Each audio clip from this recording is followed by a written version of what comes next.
নারী ওয়ানডে বিশ্বকাপ 2025-এর সম্পূর্ণ সূচি প্রকাশিত হয়েছে।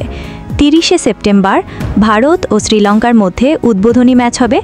বাংলাদেশ তাদের প্রথম ম্যাচ খেলবে 2রা অক্টোবর পাকিস্তানের বিপক্ষে। এবারের আসরে ভারত আর শ্রীলঙ্কা আয়োজন করছে। পাকিস্তান তাদের সব ম্যাচ শ্রীলঙ্কায় খেলবে। কলম্বোর প্রেমাদাসা স্টেডিয়ামে 11টা গ্রুপ পর্বের ম্যাচ হবে। এর মধ্যে 4টে ম্যাচ শ্রীলঙ্কা খেলবে। 5ই অক্টোবর ভারত পাকিস্তানের বড় ম্যাচ হবে। বাংলাদেশ 7ই অক্টোবর ইংল্যান্ডের বিরুদ্ধে গৌহাটিতে খেলবে। এরপর বিশাখাপত্তনমে 10ই অক্টোবর নিউজিল্যান্ড, 13ই অক্টোবর দক্ষিণ আফ্রিকা আর 16ই অক্টোবর অস্ট্রেলিয়ার বিরুদ্ধে খেলবে। 20ই অক্টোবর বাংলাদেশ শ্রীলঙ্কার মুখোমুখি হবে কলম্বোতে। 26শে অক্টোবর ভারতের বিরুদ্ধে লিগ পর্বের শেষ ম্যাচ খেলবে বেঙ্গালুরুতে।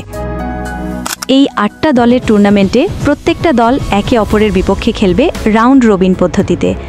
দলগুলো হলো Bharat, Pakistan, Bangladesh, Australia, New Zealand, England, দক্ষিণ আফ্রিকা আর শ্রীলঙ্কা।